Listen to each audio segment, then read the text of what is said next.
Assalamualaikum warahmatullahi wabarakatuh. Perkenalkan, saya Ratni Sugandi dari Fakultas Psikologi Universitas Bosowa. Dengan adanya video ini, saya akan menyelesaikan tugas dari Bapak Syahrul Alim dengan mata kuliah Filsafat, Ilmu, dan Logika.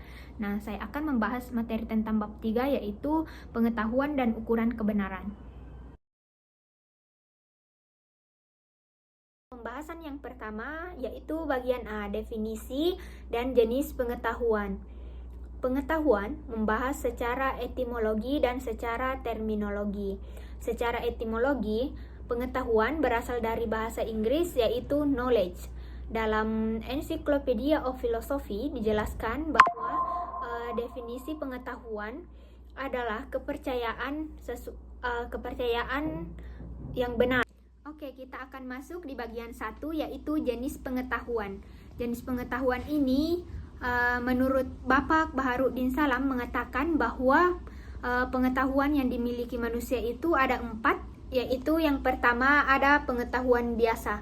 Nah, pada pengetahuan biasa ini yang dalam filsafat mengatakan dengan istilah common sense, karena seseorang memiliki suatu di mana ia mampu menerimanya secara baik.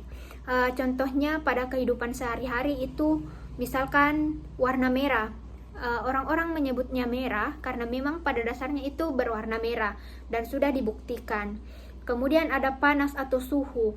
Panas itu memang dinyatakan panas karena memang membuktikan atau sudah dirasakan suhu itu panas.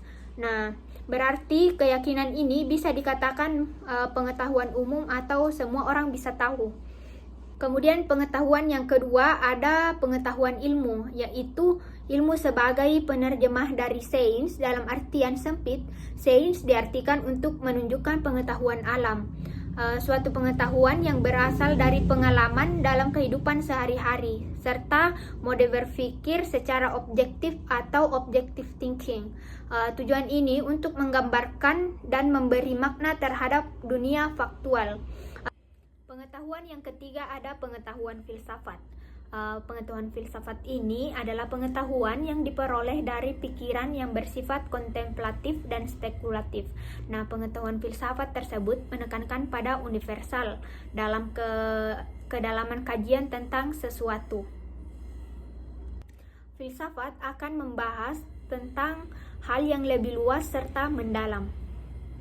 Kemudian, materi yang terakhir atau materi yang keempat ada pengetahuan agama. Nah, pengetahuan agama diperoleh dari lewat perantara Tuhan dan umatnya. Nah, pengetahuan agama ini bersifat mutlak dan wajib diyakini oleh pemeluk agama tersebut. Nah, dalam pengalaman agama mengandung beberapa pokok ajaran, yaitu ajaran tentang cara berhubungan dengan Tuhan yang sering disebut dengan hubungan vertikal, dan cara berhubungan dengan sesama manusia yang disebut dengan horizontal. Pada bagian kedua membahas tentang pengetahuan dan ilmu. Dalam Kamus Bahasa Indonesia, ilmu disamakan arti dengan pengetahuan. Ilmu adalah pengetahuan. Dari asal katanya dapat diketahui bahwa pengetahuan diambil dari kata bahasa Inggris yaitu knowledge. Sedangkan ilmu yang diambil dari kata sains dan peralihan dari kata Arab yaitu alam. Nah, kemudian ada syarat-syarat yang dimiliki pengetahuan ilmiah, yaitu harus memiliki objek tertentu, yaitu objek formal dan objek material. Di samping itu, pengetahuan ilmiah harus memiliki metode tertentu yang sifatnya umum. Metode itu meliputi metode diskusi maupun induksi, serta analisis. Setelah dikemukakan beberapa pengertian tentang pengetahuan, sekarang kita kemukakan beberapa pengertian tentang ilmu sebagai bahan perbandingan dalam Ensiklopedia Amerika. Dijelaskan bahwa ilmu atau sains adalah pengetahuan yang bersifat positif dan sistematis. Dan beberapa pendapat tentang ilmu. Yang pertama, pendapat tentang Delaunay mengutip Paul, ilmu adalah suatu bentuk aktivitas manusia melakukannya dengan umat manusia memperoleh suatu pengetahuan dan senantiasa lebih lengkap dan cermat tentang alam di masa lampau, masa sekarang, serta masa kemudian hari. Nah, kemudian ada syarat-syarat yang dimiliki pengetahuan ilmiah, yaitu harus memiliki objek tertentu, yaitu objek formal dan objek material. Sekarang kita kemukakan beberapa pengertian tentang ilmu. Ilmu sebagai bahan perbandingan dalam ensiklopedia Amerika Serikat. Di sana dijelaskan bahwa ilmu atau sains adalah pengetahuan yang bersifat positif dan sistematis. Kemudian bagian B ada hakikat dan sumber pengetahuan. Pengetahuan berarti berkembang dari rasa ingin tahu, merupakan ciri khas manusia, satu-satunya makhluk yang mengembangkan secara bersamaan. Mengapa manusia dikatakan dia mengembangkan ilmu? Karena hanya manusia yang mempunyai pikiran, sedangkan hewan tidak mempunyai pikiran. Manusia itu mengembangkan pikirannya bertujuan untuk mengatasi kebutuhan-kebutuhan kelangsungan hidupnya. Misalkan dia memikirkan hal-hal baru, karena hidup ini bukan sekadar untuk kelangsungan hidup, tetapi lebih dari itu.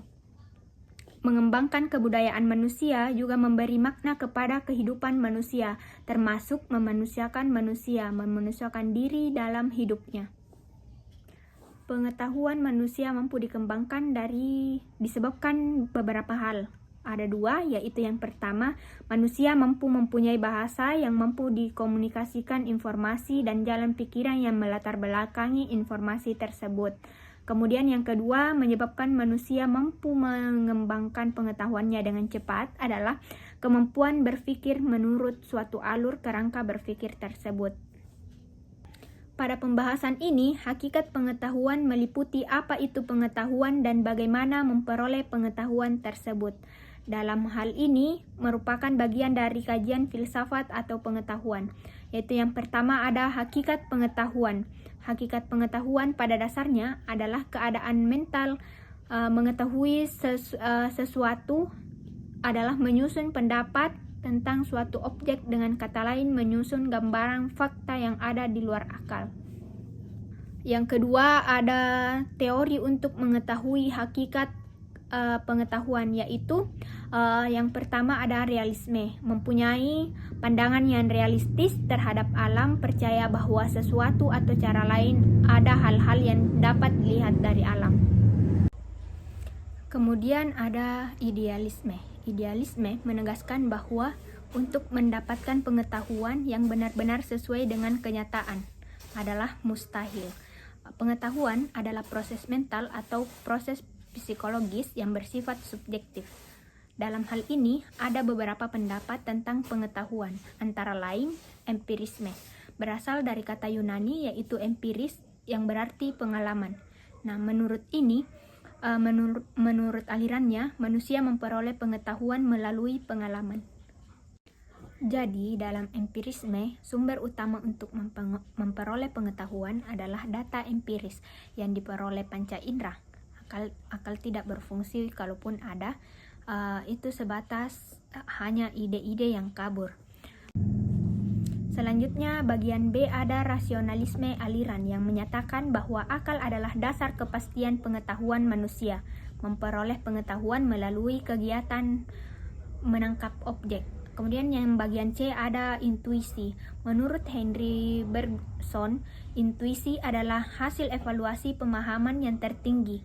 Kemampuannya mirip dengan insting, tetapi berbeda dengan kesadaran dan kebebasannya. Kemudian yang bagian D ada wahyu. Wahyu adalah pengetahuan yang disampaikan oleh Allah Subhanahu wa taala kepada manusia lewat perantara nabi. Kita masuk di materi yang ketiga, yaitu ukuran kebenaran. Kegiatan berpikir adalah salah satu usaha untuk menghasilkan pengetahuan yang benar. Itu atau kriteria kebenaran. Pada jenis pengetahuan ini tidak sama dengan kriteria kebenaran karena sifat dan watak pengetahuan itu berbeda. Nah, pengetahuan tentang alam, metafisika, tentunya tidak sama dengan pengetahuan alam fisik atau fisika. Memiliki perbedaan ukuran berbagi setiap jenis bidang pengetahuan. Secara umum, orang merasa bahwa tujuan pengetahuan adalah untuk mencapai kebenaran. Namun, masalahnya tidak sampai di situ saja. Titik problem kebenaran inilah yang memacu tumbuh berkembangnya epistemologi. suatu kesimpulan bahwa perlu dibedakan adanya 3 jenis kebenaran, yaitu kebenaran epistemologis, kebenaran ontologis, dan kebenaran sistematis. Kebenaran epistemologis adalah kebenaran yang berhubungan dengan pengetahuan manusia. Titik kebenaran dalam arti ontologi adalah kebenaran sebagai sifat dasar yang melekat pada hakikat ke dalam suatu yang ada. Kita masuk di materi terakhir, yaitu klasifikasi dan hierarki ilmu. Pada filosof Muslim membedakan kepada ilmu yang berguna dan tak berguna. Kategori yang berguna ini mereka masukkan pada ilmu-ilmu duniawi seperti ilmu kedokteran, fisika, kimia, geografi, biologi, etika, dan bersama disiplin yang khusus mengenai ilmu keagamaan. Nah, kemudian ada ilmu sihir, menggunakan bilangan yang dimasukkan ke dalam golongan-golongan cabang ilmu yang tidak berguna. Secara umum, ada 3 basis yang sangat mendasar dalam menyusun secara hierarkis ilmu-ilmu metodologis, ontologis, dan etis.